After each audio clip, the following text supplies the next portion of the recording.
Hello friends, स्वागत है आपका अपने चैनल यूजीसी नेट हिंदी साहित्य चैनल में। इस चैनल के माध्यम से हम हिंदी साहित्य की तैयारी कर रहे हैं। जो कोई भी विद्यार्थी हिंदी साहित्य से किसी भी परीक्षा की तैयारी कर रहा है तो उसके लिए यह जो क्लासेज है ये बहुत ही महत्वपूर्ण है, क्योंकि इसमें हम फुल कंटेंट के साथ साहित्य को पढ़ रहे हैं। और हमने कहानी की सीरीज अपनी शुरू कर रखी है। कहानी की सीरीज में हमने इससे पहले जो क्लासेस थी उसमें प्रेमचंद की जो प्रमुख कहानियाँ थी उनको और उनके जो कहानी संग्रह और उनकी कथा वस्तु को देखा था। तो आज हम पढ़ेंगे जयशंकर प्रसाद को, कि प्रेमचंद और प्रसाद युग 1915 से 1936 ईस्वी माना जाता है।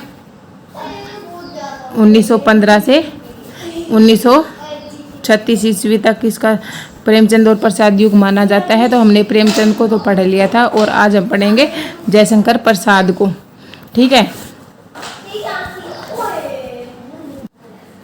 तो चलो हम देखते हैं कि प्रसाद का जो दृष्टिकोण था वह प्रेमचंद से काफ़ी अलग था, क्योंकि प्रेमचंद वे थे सामाजिक यथार्थवादी और इनकी जो चेतना थी वह राष्ट्रवाद और सांस्कृतिक आदर्शवाद जैसे तत्वों से निर्मित थी।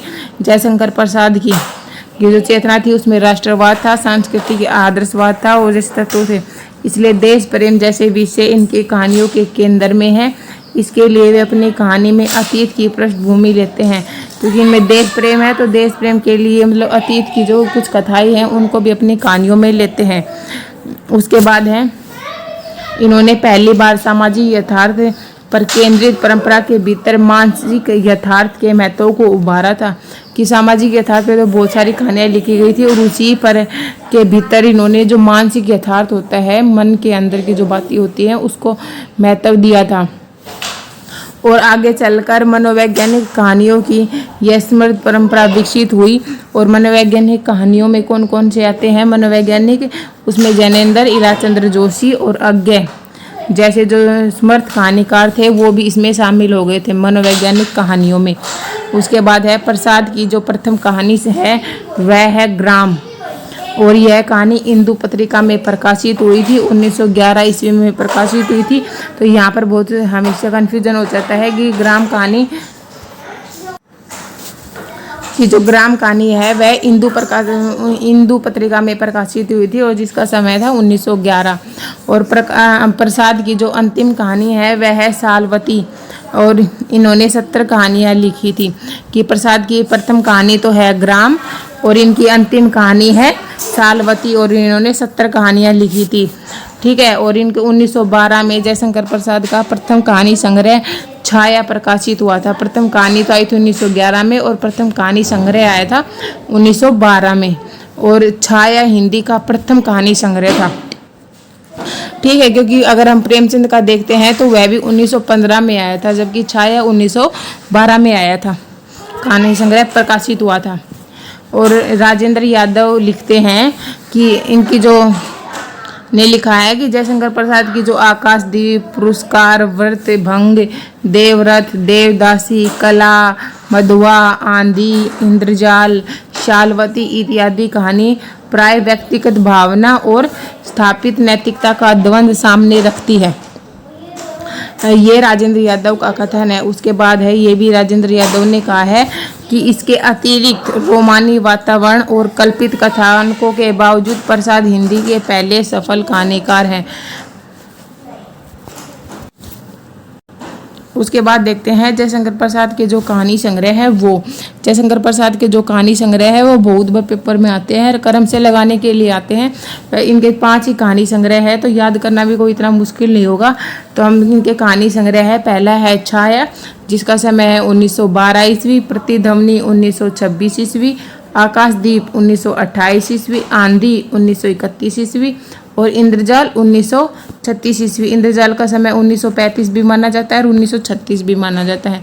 ठीक है, तो छाया, प्रतिध्वनि, आकाशदीप, आंधी और इंद्रजाल, इनको हम कैसे याद करेंगे कि पहला तो आती है छाया, कि जब बारिश आने वाली होती है, कुछ भी होता है तो पहले छाया हो जाती है, क्योंकि सूर्य ढक जाता है तो छाया हो जाती है।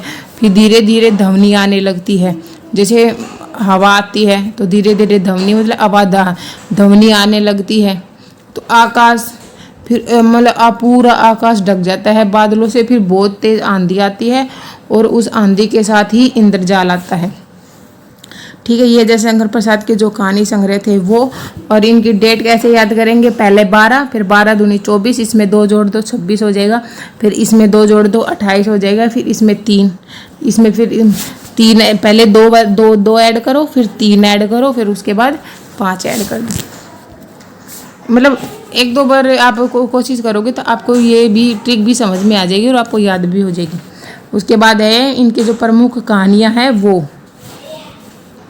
ठीक है, तो प्रसाद की जो प्रमुख कहानियाँ हैं, पहली है मधुआ, ममता, नूरी, बिशाती, घीसू, चूड़ीवाला, छोटा जादूगर, आग, चंदा, गुलाम, पत्थर की पुकार, उस पार का योगी, खंडहर की लिपि, स्वर्ग के खंडहर। ये हैं जयशंकर प्रसाद की कहानियाँ हैं कि मधुआ, ममता, नूरी, बिशाती, घीसू, चूड़ीवाला, छोटा जादूगर, आग, चंदा, गुलाम, पत्थर की पुकार, उस पार का योगी, खंडहर की लिपि, स्वर्ग के खंडहर में।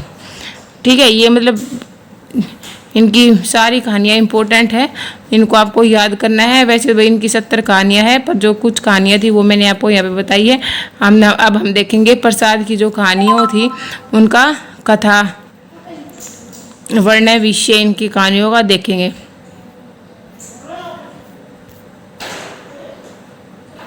तो इनकी कहानियों का जो वर्णय विषय है वो हम कल की क्लास में पढ़ेंगे। आज के लिए इतना ही। अगर आपको वीडियो अच्छी लगे तो वीडियो को लाइक, शेयर एंड सब्सक्राइब करें। Thank you for watching.